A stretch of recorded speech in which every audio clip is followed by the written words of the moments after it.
Ako si Jomar, 10 taon ng loko-loko, empleyado. Ito pala yung kwento ko. Tara, samahan niyo ako. Paano ko napagsasabay ang trabaho at negosyo? Alam nyo, marami nagtatanong sa akin kung paano ko napagsasabay ang regular na trabaho at negosyo naming peanut butter. Ang totoo, hindi naman talaga madali. Pero kapag may pangarap ka, parang nakakahanap ka na lang ng lakas araw-araw. Habang nasa trabaho ko, iniipon ko muna lahat ng orders. Excited ako tuwing may notification na may bagong order. Kasi bawat order, isang taong nagtitiwala sa produkto namin.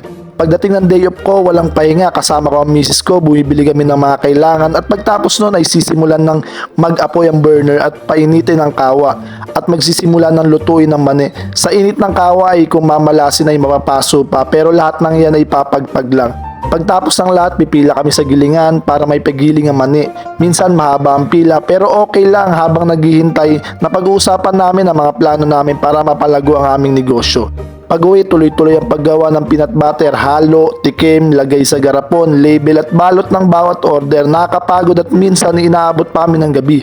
May puyat, may pagod pero may tawanan din habang magkasama kaming gumagawa. Kinabukasan papasok na naman kami, mag-asawa sa trabaho at maghiwalay ng direksyon ng kapwa may bit-bit na order na ipapamahagi isa-isa sa aming mga customer. At alam nyo kung ano ang pinakamasarap na parte? Yung makatanggap ng message na ang sarap ng peanut butter mo o kaya pa-order ako ulit. Sa simpleng mensaheng yun, parang nawawala lahat ng pagod at puyat. Doon ko nararamdaman na sulit na lahat ng sakripisyo.